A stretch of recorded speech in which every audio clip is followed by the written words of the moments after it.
The hair was standing up on my arms. I'm praying to a higher power. I don't even believe in this shit. I just wish I had the balls to turn around and be like, dude, would you shut the fuck up? Jesus Christ, be a man. Push it down. Push it down. Deny your feelings. Act like you have answers. Do some man shit right now. Do some man shit. Jesus Christ. You know, you think I'm not up here thinking, I am. But how does that help us for me to join you and turn this fuselage into a haunted house? You know? You know what kills me? What absolutely kills me is some woman is gonna fall in love with this guy, marry him, and make half fucking kids. And you know what? We become weaker as a species. We do. Do you remember back in the day when you watched the Discovery Channel? It was about animals. Now they build cars, but it used to be about animals, right? Now it's all car stuff. Looking forward to getting that carburetor today, and the carburetor didn't fit. What do you mean the carburetor doesn't fit? Carburetor doesn't fit. Dad's gonna be mad. How come the fucking carburetor doesn't fit?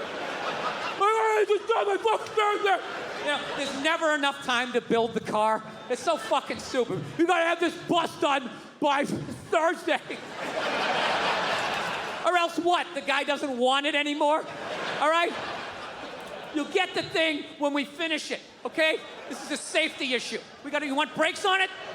Then go get yourself some fucking lunch. So, before, they used to just be animals. And this is what I noticed. Everything from a lion all the way down to an insect, okay? If you had one drop of bitchy blood in you, none of the females would fuck you. That was it. Your life was over.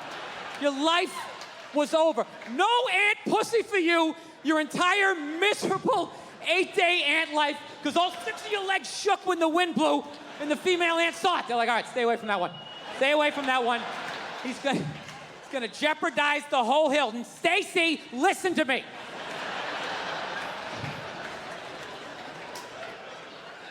Yeah. Human beings have empathy. Some woman will fall in love. Well, he's nice. He wears this sweater. He likes to bake. You know. He lets me finish my stories. Which is all great qualities. Okay? But you gotta know, when you shack up with a guy like that, you're rolling the dice. You're rolling the dice that fucking axe murderer is gonna pick the next house over. Because God forbid he picks your goddamn house. This is the dude who has your back, who's gonna be screaming louder and higher than you when this guy comes through the fucking door. And you're gonna turn around and all you're gonna see is his cowardly feet going out the kitchen window. I don't know, man, that's risky. You know, reality, I'm being too hard on that guy, you know? Yeah, I am, because I was just as scared as he was, except I didn't scream out like he did. And that's simple. The simple reason was this dude, he was hugged too much as a child. Having people go, how was your day? What's wrong? And all of that shit, you know? That's why I came down here, man, I'm telling you. I came out here to tell you guys, you gotta stop hugging your children. You know? You are ruining this country. Now, you can hug your daughters. You gotta do that. You gotta do that. Hug those hooker shoes right out of them. Let them know that you're a good man and to find another man like you. You gotta do that. But your son, you can hug him a little bit, but every 3-4, you gotta fucking knock him down, right? Come on, it didn't hurt. Get up.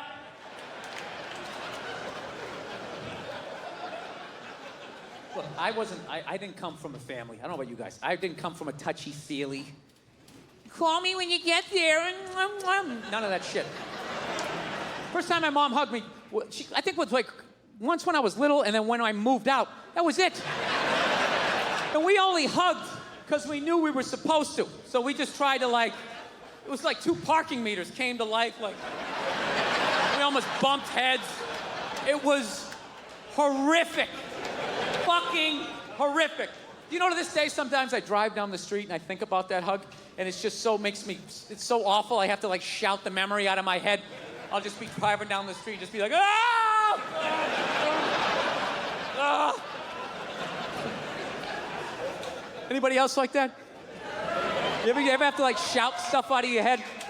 Like there's something about me, like all my regret comes up when I'm in the shower. I don't know what it is. I think because I'm in the shower and I have time to think. And I'll just think of shit I did in like 3rd grade where I just made an ass of myself and I just will be in the shower just being like, ah, ah. And my wife's always just like, is everything okay in there? And I'll just be like, yeah, just accidentally turn on the hot water. Turn it on too much. Every day?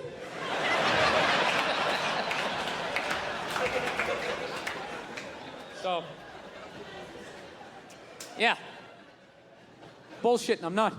I'm serious. I'm 100% in on this. And ever since I got into it, I'm seeing helicopters everywhere. I never realized how many helicopters there were. Driving down the street like Henry Hill, looking up at them, you know? Doing key bumps and shit. They're after me. Swear to God. I'm seeing stories about them. It's just like that old advertising anecdote, you know, when someone's like, I never realized how many commercials there were out there until I needed a mattress, and then all of a sudden they were all over the place, and then I bought a mattress, and then it all went away. It's the same shit.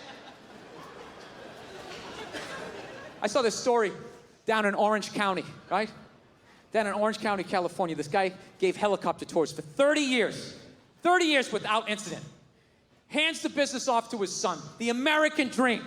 I built it up for 30 years. Here you go, son. Make the family and the family name proud. All right, Dad, I love you. Right? This poor kid, 5 days in. He's supposed to give a tour to a couple. Only the dude shows up. The kid thought it was weird, but he's like, I need the money. I got to give him a tour. Right? So he takes this guy up. 10 minutes into the tour, the dude fucking jumped out. Yeah. 5 days in. 5 days in from the balloons and the cake. We love you, son. Keep the family tree going. The tradition alive. 5 fucking days later, this kid, he probably barely had the speech down. Just sitting there flying the helicopter. All right, if you look out the left side of the aircraft, that's Orange County. There's over 27 miles of beaches. Put your seatbelt back on. 27 miles of beaches. Was established as a county in 1903. Sir, please don't open the door. Sir, what are you doing? Sir, no, don't, stop, no, what the fuck? What the fuck? Oh my God, oh my God, oh my God, what the fuck? What the fuck? Fuck! Air traffic control, I don't know who's on this frequency, but you really need some kind of fucking helicopter. 5 days in. So I read further into the story. Turns out the guy who jumped out, he was 61 years old, terminally ill.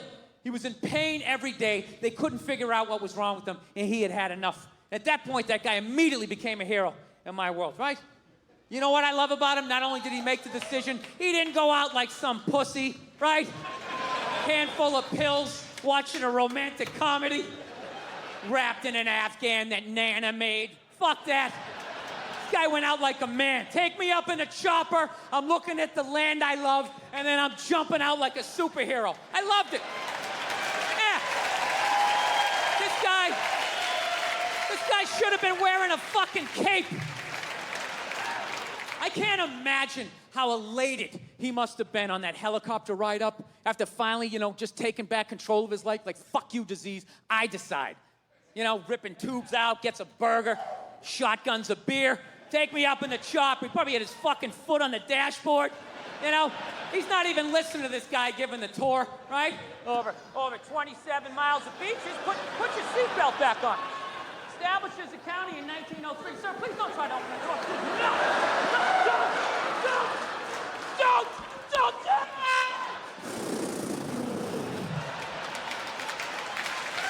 Incredible. But here's the thing. I left out one small thing. There is one small thing. The guy fucking lived. Yeah, they were out over the ocean, 500 feet up. You'd think that would be enough. So I'm thinking he must have gone in like Greg Louganis, like no splash, just poof. But witnesses said it looked like a dummy was falling out of the air, so that sounds like a hell of an impact. I think he accidentally did the most epic 500-foot belly flop in the history of jumping out of a helicopter, you know? But that didn't change what he was trying to do. Where his heart was, I still love this guy. I just feel bad for him. Just on the way down, he's got to be thinking 3 more seconds of... All you gun guys, right, who are going to make fun if I had a 22? What's with your 22, that little queer gun? Do you keep it between your buttocks? Is that the holster? Is that what you do with your gay little gun? Yeah, you need a big gun. All you fucking guys, let me ask you this, all you guys with your guns. You know, have you ever shot the fucking thing without earplugs? You ever done that? Or you like most people, you take it down to the gun range, you put your earplugs in, put your headset on, take it out of the briefcase. You got your little yellow tinted fucking glasses, right? You look at your spread or whatever, and then you put it back in there, right? You ever shot that thing without fucking earplugs? Because that's what's going to happen when that intruder comes in. You're not going to have time to be, hang on a second, let me just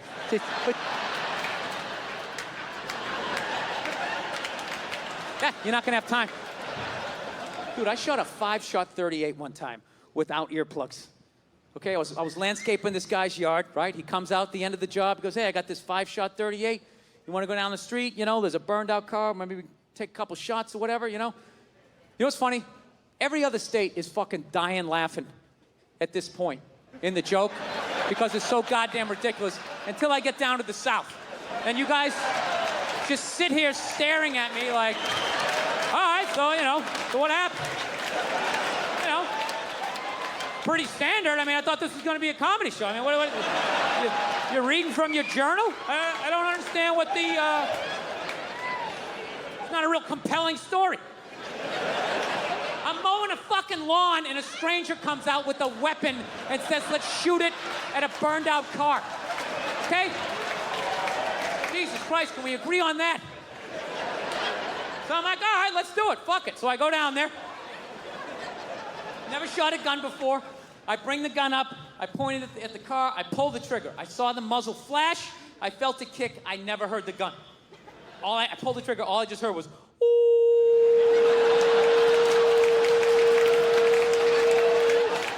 I shot the gun 4 more times, never heard it. Didn't get louder, didn't get quieter, just kept seeing flashes. Woo!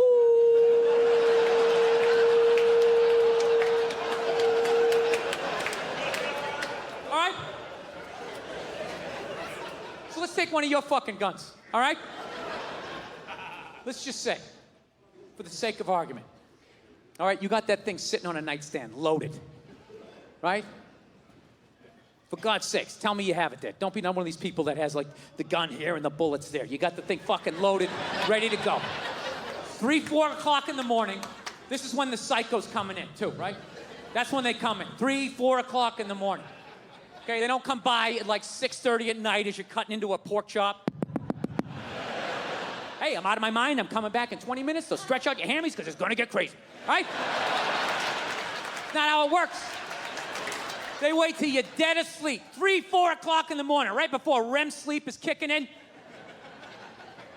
So let's just say, for the sake of argument, all you gun guys, you got your thing loaded, right? Your piece, right? Right there, loaded for bear. You're lying there, you know, same scenario, right? One leg under the covers, one without, shirt. 4 o'clock in the morning, you just...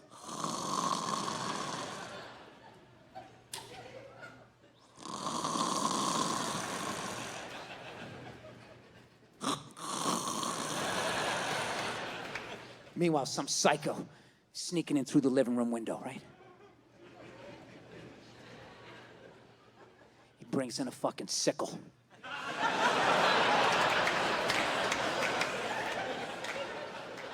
And he's just listening. Listens all the way down that hall, and he just hears...